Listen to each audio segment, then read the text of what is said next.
Every summer, the headlines return. Education costs are soaring. Interviews with stressed out parents, outrage over private tutoring fees, debates about equity and reform.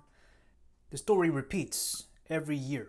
But here is the uncomfortable truth that you, as a parent, must understand. Education is supposed to be expensive. Not because the system is broken, but because knowledge, real life changing knowledge, is inherently valuable. And anything of value, especially when delivered by experts, come with a price. So today I want to help you reframe how you think about educational costs, not as a crisis, but as a strategic investment. One that, if misjudged, will cost far more in the long run. So why education will always be expensive? Well, think of it this way. A top public high school in the US costs nearly 20 grand a year to operate per student. And most families never write that check all by themselves because local taxpayers help out. But when you're paying out of pocket at a private school or tutoring center, you feel the full weight of that check.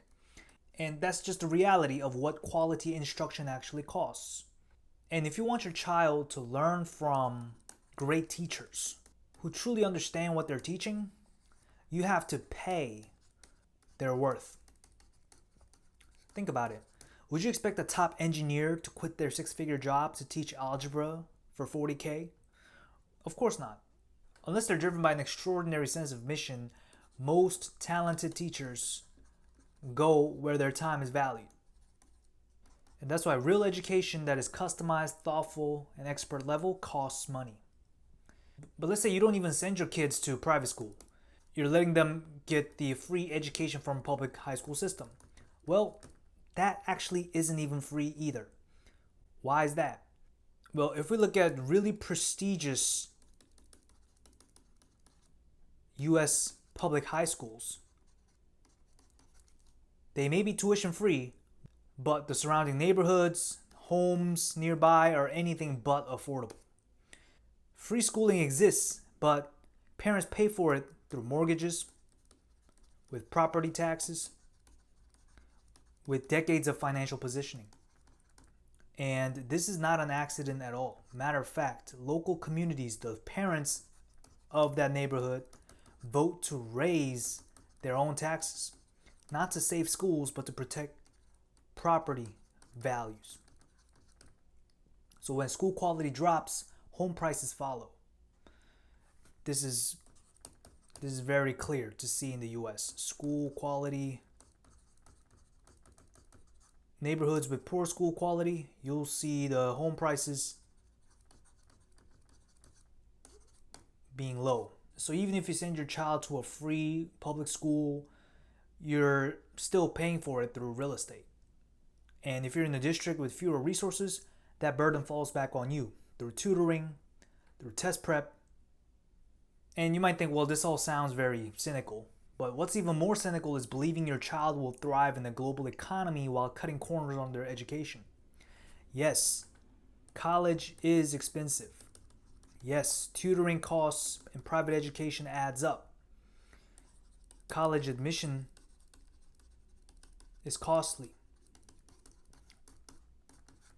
But the cost of an underpowered education is steeper and it lasts longer. So underpowered education shows up in fewer college options, lower scholarships, and missed professional opportunities. And those gaps can compound for decades. Now, there's one hopeful twist to this whole picture. Education, as expensive as it is time limited. You may spend heavily for 10 to 15 years, but the cost of not investing shows up for a lifetime. So think twice before you treat your child's education as a discount game. If you treat it like the high stakes, high value investment it is, you give them the power to thrive on their own terms for decades to come. If this helps shift your mindset on the cost of education, give this video a like and share it with families thinking through the same challenges. And subscribe for more deep dives on strategy and success in the journey to elite college admissions.